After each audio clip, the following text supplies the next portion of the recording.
ایک حدیث میں آتا ہے کہ 2 لوگوں کی نمازیں ان کے سروں سے اوپر نہیں جاتی، ادھر ہی رہتی ہیں ان کے پاس ہی، یعنی قبول نہیں ہوتی مراد ہے. ایک وہ عورت جو اپنے شوہر کی نافرمان ہو. پھر یاد رکھیں وہ شرط کے ساتھ، اللہ کی نافرمانی میں نہیں، اللہ کی فرما برداری میں شوہر کی فرما برداری. اللہ تعالیٰ کی ذات اوپر ہے، جو حکم شوہر کا اللہ کی مرضی کے مطابق ہوگا اس کو ماننا. لیکن ایک بات اللہ کی مرضی کے مطابق ہے لیکن شوہر کی بات نہیں مانی جا رہی، تو ایسی عورت کی نماز اس کے سر سے اوپر نہیں جاتی. اور دوسرے اس غلام کی نماز جو اپنے آقا سے بھاگ جائے جب تک کہ واپس نہ آ جائے. ایک اور حدیث میں آتا ہے عورت شوہر کے معاملے میں کسی دوسرے کی بات نہ مانے، کسی دوسرے کی، حتیٰ کہ پیرنٹس کی بھی. آپ کو پتا ہے کہ والدین کی اطاعت فرض ہے. اللہ تعالیٰ نے قرآن پاک میں کیا کہا؟ اللہ کی عبادت کرو اور ماں باپ کی بات مانو. لیکن جب ایک عورت کی شادی ہو جاتی ہے تو اب اس کے لیے اس کا اصل گھر کون سا ہے؟ شوہر کا گھر ہے. اور اب اس کے لیے والدین کی اطاعت سیکنڈری ہے، شوہر کی اطاعت نمبر 1 ہو گئی ہے. پہلے والدین اس کی کفالت کر رہے تھے، اب شوہر اس کی کفالت کر رہا ہے. اب ایک نیا گھر بن رہا ہے. اس کے ڈسپلن میں کیا ہے کہ بیوی شوہر کی بات مانے، نہ کہ میکے کی ڈکٹیشن لیتی رہے روز ٹیلی فون پر. کیونکہ بہت آج کل جتنے کمیونیکیشن کے ذرائع بڑھ گئے اتنے ہی مسائل بڑھ گئے. اور اس کی ایک بنیادی وجہ کیا ہے کہ اچھے مشورے تو کم ہی ملتے ہیں، زیادہ تر ٹیلی فون بھی غیبت پروموٹ کرنے کا ذریعہ بن گئے. ایک دفعہ عورت ہو کے آتی ہے میکے سے تو موڈ بدلا ہوا ہوتا ہے. تو ایسی صورت میں اصل حکم کیا ہے کہ شوہر زیادہ اہم ہے.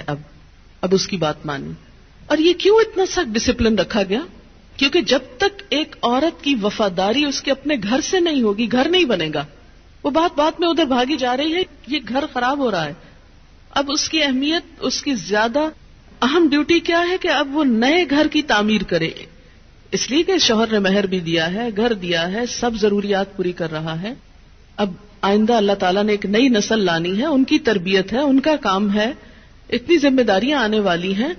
اب چھوڑو دھیان پیچھے کا، اب آگے کا سوچو. قدموا لانفسکم.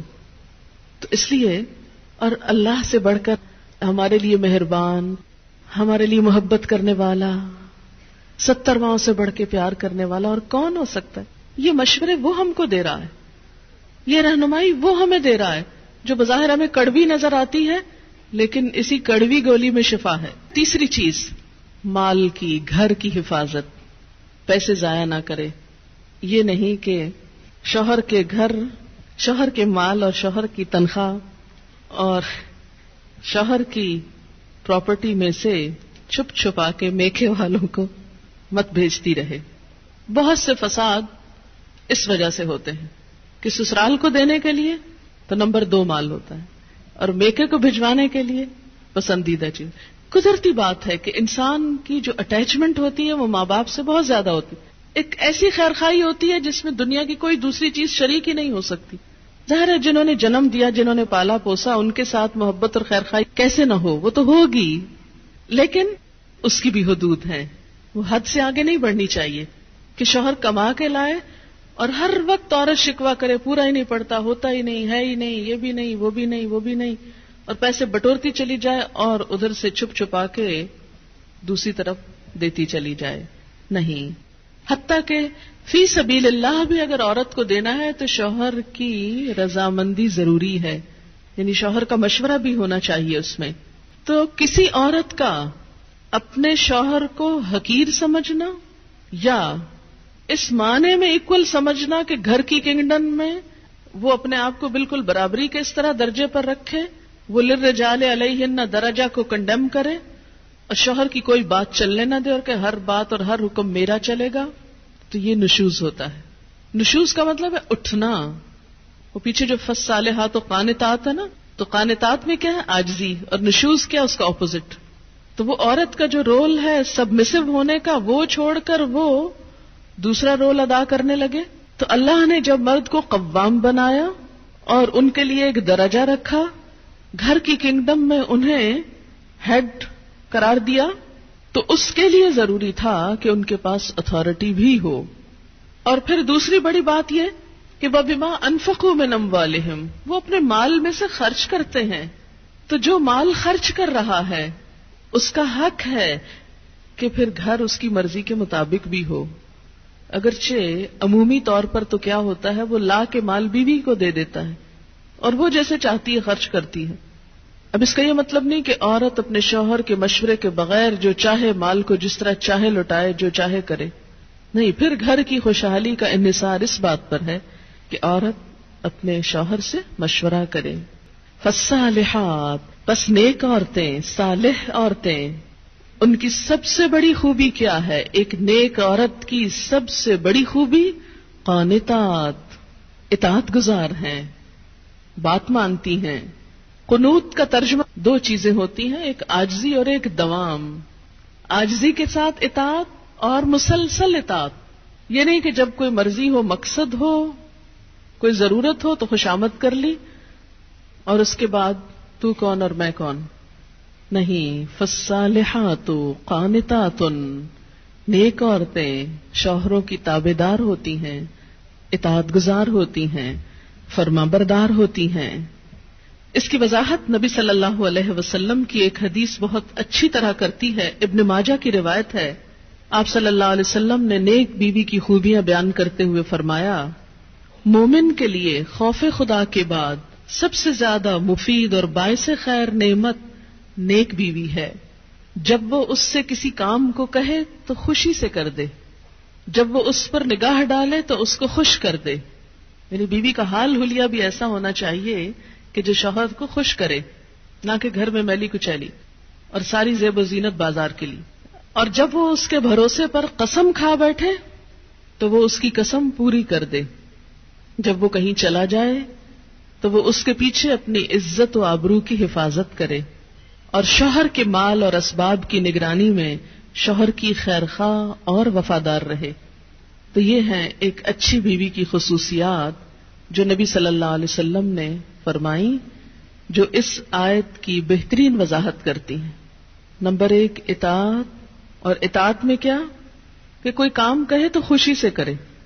اور نمبر 2، اگر وہ بیوی کے بھروسے پہ قسم کھا بیٹھے تو اس کی قسم پوری کر دے. اور اس اطاعت میں صرف یہ اطاعت ہی نہیں آتی کہ وہ کہے کھانا لا دو تو لا کے رکھ دے، اور وہ کہے کہ بازار چلو تو ساتھ چل دے. اس اطاعت میں شوہر کی جسمانی ضرورت پوری کرنے کی اطاعت بھی شامل ہے، جسے بعض اوقات بہت سی پڑھی لکھی خواتین اپنے حق میں ایک ظلم سمجھنے لگتی. ایک دفعہ کہیں میری ملاقات ایک خاتون سے ہوئی، کیمبرج یونیورسٹی سے انہوں نے لاء میں ایم فل کیا تھا. تو مجھ سے کہنے لگی کہ میرا ایک مسئلہ ہے. میں نے کہا بتائیے. کہنے لگی کہ میرا شوہر مجھے ریپ کرتا ہے میری مرضی کے بغیر. میں نے کہا قانون پڑھ کے قانونی ٹرمز ہی گھر میں بھی استعمال ہوں گی. شوہر اور ریپ، میرا تو سر چکرا گیا. یہ بات بہت ڈھکی چھپی ہے لیکن چونکہ دین کا ایک حصہ ہے اس لیے بتانا ضروری ہے. بہت سے گھرانوں میں خرابیاں اور بہت سے گھرانوں میں لڑائیاں اور بدمزاجیوں کی جو روٹ کاز ہے وہ یہاں سے شروع ہوتی ہے، جسے کوئی نہیں کھولتا. نہ کوئی ماں بتاتی ہے، نہ کوئی استاد بتاتا ہے، نہ کوئی اور اچھا مشورہ دیتا ہے کہ اس معاملے میں اللہ نے شوہر کو حق دیا ہے اور عورت پر لازم کیا ہے کہ وہ شوہر کی اطاعت کرے. اور اس میں وہ حدیث آپ نے سن رکھی ہوگی اور عورتوں کو سنانے میں بڑی مشکل پیش آتی ہے مجھے ہمیشہ، اور عورتیں ایک دم اوفینڈ ہونے لگتی ہیں. لیکن بات یہ ہے کہ چونکہ اللہ کے رسول صلی اللہ علیہ وسلم نے فرمایا ہے اور ہم ان کا نام سن سن کے روتے ہیں محبت میں اور نعتیں سن سن کے جھومتے ہیں، تو یہ حکم بھی آپ کا مان لینا چاہیے اور اس حدیث کو بھی سن لینا چاہیے اتنی ہی خوشی سے جتنی خوشی سے ایک نعت سنتے ہیں. نبی صلی اللہ علیہ وسلم نے فرمایا، جب مرد اپنی بیوی کو اپنے بستر پر بلائے اور وہ نہ آئے تو صبح تک فرشتے اس پر لعنت کرتے ہیں. بخاری کی روایت ہے، کتاب النکاح. ٹھیک ہے اس میں کہ اگر بیوی بیمار ہے یا اسے کوئی ایسی تکلیف ہے یا کوئی جینوئن ریزن ہے تو اس میں اللہ تعالیٰ اتنے بے رحم نہیں ہے کہ وہ دیکھ رہے ہیں کہ ایک عورت بخار میں پڑی ہے اور اس کا شوہر اس سے مطالبہ کر رہا ہے اور عورت نے نہیں مانا تو اس پہ لعنت بھجوانی شروع کر دی جائے. نہیں، یہاں ایک نارمل حالات کی بات ہے. ایک عام حالات میں ایک عورت اگر اطاعت نہیں کرتی یا بات نہیں مانتی اور اسی لیے ایک اور حدیث ہے، حضرت ابو ہریرہ کہتے ہیں کہ آپ صلی اللہ علیہ وسلم نے فرمایا اگر عورت کا خاوند اس کے پاس موجود ہو تو وہ اس کی اجازت کے بغیر نفلی روزہ نہ رکھے.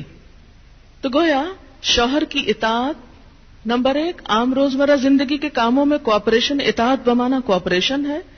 طوعاً کا مطلب ہوتا ہے خوشی سے کام کرنا. نمبر 2 اس کی خاص ضرورت یا تقاضے کو پورا کرنے میں اطاعت.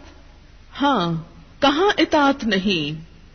جب وہ کوئی حرام کام کرنے کو کہے، جب وہ کوئی ناجائز کام کرنے کو کہے، جب وہ اللہ اور اس کے رسول صلی اللہ علیہ وسلم کی مرضی کے خلاف کام کرنے کو کہے.